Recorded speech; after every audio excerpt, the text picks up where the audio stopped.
حضرت سعد بن ابی وقاص رضی اللہ تعالیٰ عنہ نے کلمہ پڑھ لیا، ماں احتجاج پہ بیٹھ گئی، اگر تو کلمہ نہیں چھوڑے گا تو میں روٹی نہیں کھاؤں گی اتنی دیر تک جب تک تو کلمہ نہیں چھوڑتا ماں سے۔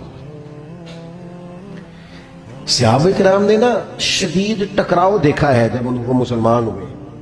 ہم تو نیکی کرتے ہیں، کوئی خیر کا کام کرتے ہیں تو شاباش ملتی ہے، وہاں یہ نہیں تھا، وہاں تو آپ نے اعلان کیا نہیں اور پتھر برسے نہیں۔ اماں بھوک ہڑتال پہ بیٹھ گئی۔ اب ظاہر ہے گلی محلے میں باتیں بھی ہوتی ہیں، برادری قبیلے میں بلوچی اماں ہڑتال پہ بیٹھی ہے، بھوک ہڑتال پہ۔ حضرت سعد بن ابی وقاص نے 2-3 دن دیکھا، تیسرے دن ماں بھی تھوڑی، اب 2-3 دن بندہ روٹی نہ کھائے حالت اور ہو جاتی۔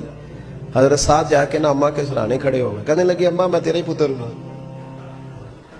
اور مجھے سب سے زیادہ تو ہی جانتی ہے۔ اماں نے کہا اسی طرح ہی ہے، تو کہنے لگے اماں تو میرے جذبے بھی جانتی ہے، کہا پتر بالکل جانتی ہوں۔ تو کہنے لگے تیری ایک جان ہے نا، اگر تیری 1000 بھی ہو نا، ایک ایک کر کے ساری نکل جائے تو مدینے والے کا کلمہ پھر بھی نہیں چھوڑوں گا، کیونکہ وہ کچا رنگ ہے للاری والا جیڑا چڑھ دا تے لیندا رہندا، اے عشق تیرے دا رنگ محمد چڑھ جائے پھر نہیں لیندا۔ اماں تیری 1000 جان بھی ہو نکل جائے تو یہ کلمہ میں چھوڑنے والا۔ اماں نے شام کو روٹی کھائی، لوگ کہنے لگے اماں بھوک ہڑتال ختم، کہنے لگی میرا پتر ہے میں جانتی ہوں۔ یہ جو اسے یہ والی میں ہر کام چھڑا لیتی تھی، پر یہ جو پیار ہوا ہے نا، یہ چھڑایا جا سکتا؟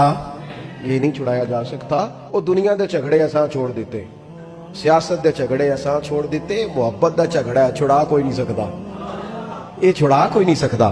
میرے دوستو خاص پیار کریں، درود شریف پڑھ کے سوئیں، سجدہ اس نیت سے بھی کبھی کر کے دیکھیں کہ حضور نے فرمایا نماز میری آنکھوں کی ٹھنڈک ہے۔ آپ تھوڑا سا اپنی زندگی میں مثبت تبدیلی پیار والی لائیں، اس نیت سے فجر کی نماز سر پہ کپڑا باندھ کے پڑھیں کہ امامہ حضور کی سنت ہے، 3.5 گز کپڑا لے لیں، اس کو سر پہ باندھیں لپیٹیں، اس نیت سے کہ یہ میرے رسول کا طریقہ۔ آپ کچھ کام ایسے اسپیشل کریں، خاص کر کے کہ یہ نبی میں جوانوں سے کہوں گا، او سجنوں، کسی نے کسی کو دیکھ کے اپنے چہرے کا رنگ بنایا، کسی نے کسی کو دیکھ داڑھی پوری مٹھی نہ کر لے۔